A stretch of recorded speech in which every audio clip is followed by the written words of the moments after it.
Joe, welcome back. I know we spoke earlier, but I mean, now you're here in Arizona. I mean, now you're seeing all the people, all the faces. You're around everything. Is the field changing at all now that it's actually fight week? It's real. You know, I just saw Donald out there, the Cowboy. You know, it's just I'm glad to be back. You know, it's a weird feeling, like when you're being the fighter versus when you're here to like coach and help out everyone else. Like the nerves, like it's different. I don't know if it's necessarily more intense, but it's just different. You know, like it's maybe a little less intense. I think when it's my fight, I have some influence on what's going to happen. When it's a coach, it's kind of like, oh, I hope he does this, hope he does that, or whatever. It's different. I know you said you thought about, fighting the whole time, because it's what you love to do. But did you think about, like, oh, signing posters? That's not fun. Like, oh, media day. That's not fun. Like, did you think about all the other stuff? So this is easy. Media day is no problem, right? Signing the poster is definitely a pain in the ass, right? It's probably like my least favorite part of fight week. Like, they say it's always the same number. I don't believe them. I would like to sit there and count every single time. Like, oh, it's 140. It's always been 140. I remember when you used to tell me it was always 110 or it was always 70. It's like, oh, it's always been 70. Yeah, okay. I don't believe it. Well, you've just been around longer than most of them. Yeah, right. Yeah, true. Yeah. I predate most of the people around here. I don't know like how I am in the seniority list, but there's not many staff members here. I think maybe Sean Shelby and Donna might be the only ones that have been around longer than me. I don't know. So you crossed paths with Cowboy out there. Was there any conversation at all? I mean, are there mind games? I mean, you guys have been around forever. I mean, we both been doing it so long. I don't think it's going to change anything. He's like, oh, is your family coming on? I asked him, but it's all good. Like, we're friendly, but I promise we will try to murder each other on Saturday, right? It's like, that's what we do. Like, I have like guys that are like, help me train for this fight that like we're sparring. We're doing hard sparring. I tortured some of my sparring partners, you know what I mean? Hitting them with elbows, hitting them with knees, just like trying to knock them out. Like, that's what I do to my friends, help me get ready. And there's no money in the line. Right now, it's okay. Now that we're competing for real, this is the real deal. We will try to murder each other. Nice.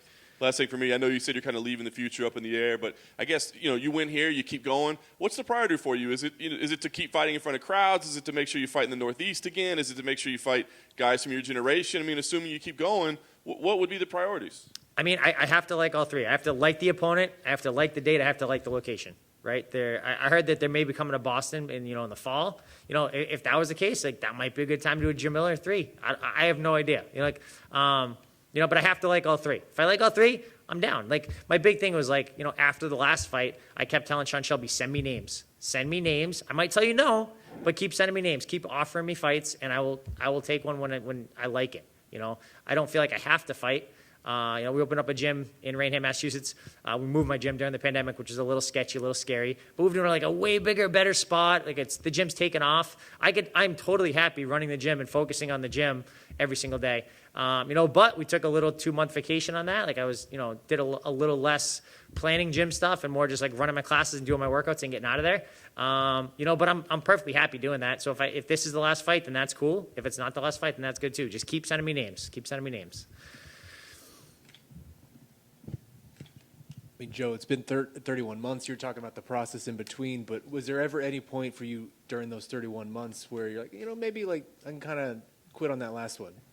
Yeah, I was definitely, when all the COVID stuff, the pandemic stuff was going on, like I had no interest in trying to fight during that. You're seeing all the time, like, fights getting canceled, fights getting scrapped, and maybe it's not even our problem. Maybe it's like it's someone else's camp has a problem or something. You know what I mean? Like it's just, there was a lot of that going on. So for most of the last 2 years, I did not care about fighting at all. I had zero, but maybe like a year ago, I started like kind of, getting an itch for it a little bit. I was definitely wondering, how long is this COVID thing going to go on for? Is this going to be like the next 5 years of fights getting canceled, things like that? And luckily it's gotten a lot better. So we're in a much better space. But I definitely was like, for a little bit, I'm like, did I mess up by not just, going out like that? But if I did, then this fight wouldn't have happened. I expect this fight to be a good fight for me. Otherwise we wouldn't have taken the fight. But like, I think it's hard to go and second guess it after the fact.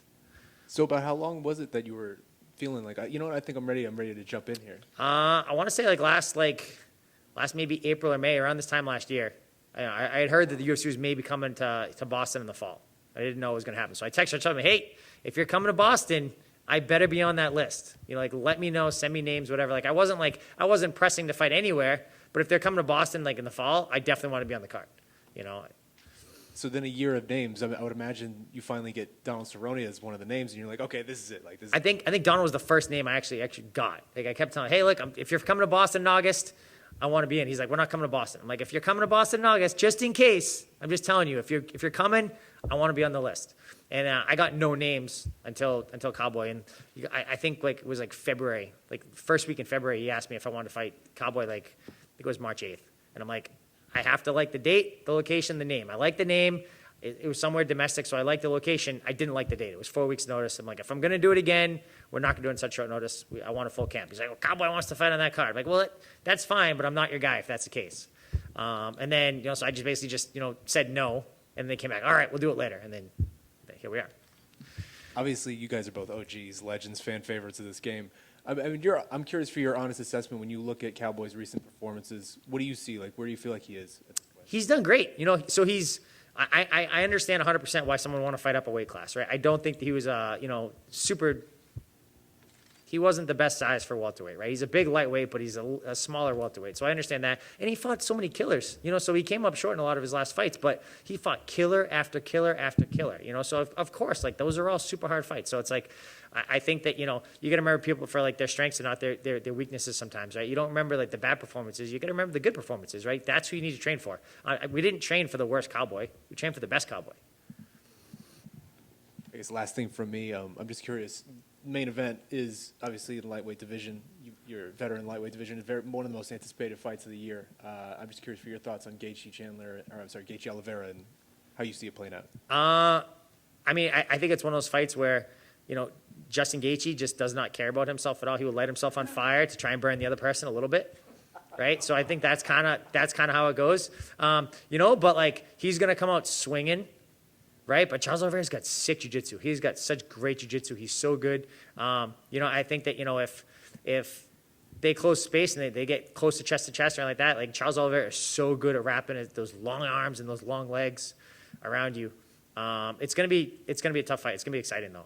I'm super pumped. Like there's a lot of times like when there's fights and like I'm excited for it, but I'm not super excited for it. But this is one of those fights I'm super excited for.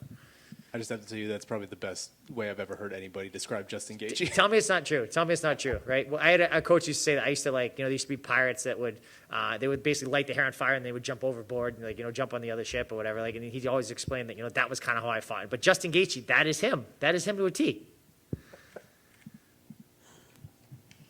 Joe, to your left, right here. Yes. We all know Joe Lauzon, the fighter, but little do we know of Joe Lauzon, the commentator. So what's it like working for smaller promotions on the broadcasting booth? It's great. So I do commentate for CES, their local show, mostly in Rhode Island, which is like 40 minutes from me. It's not bad.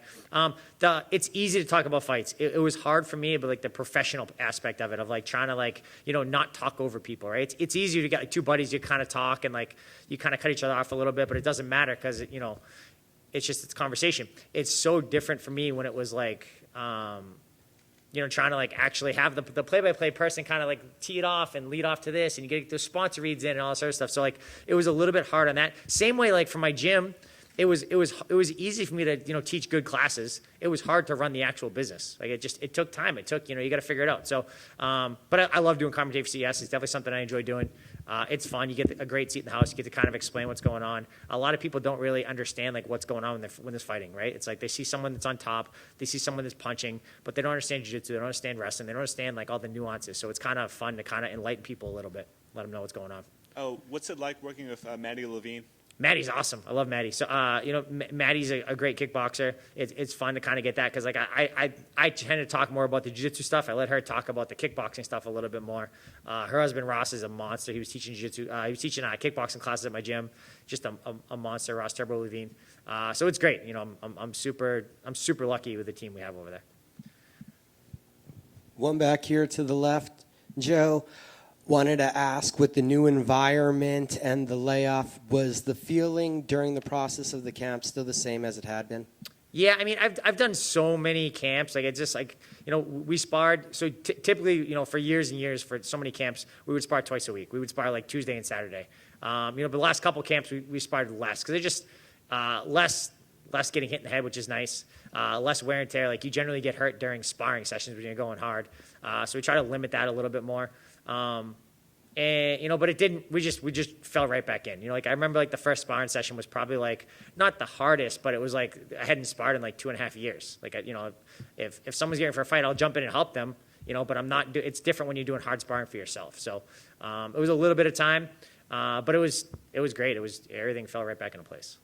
And after the layoff, is there a different level of excitement to get back in the cage? No, not really. I mean, for me, it's like brushing my teeth. I don't get excited because I brush my teeth, right? I do it every single day. I've had so many fights in the UFC, so many professional fights. I've sparred so many rounds.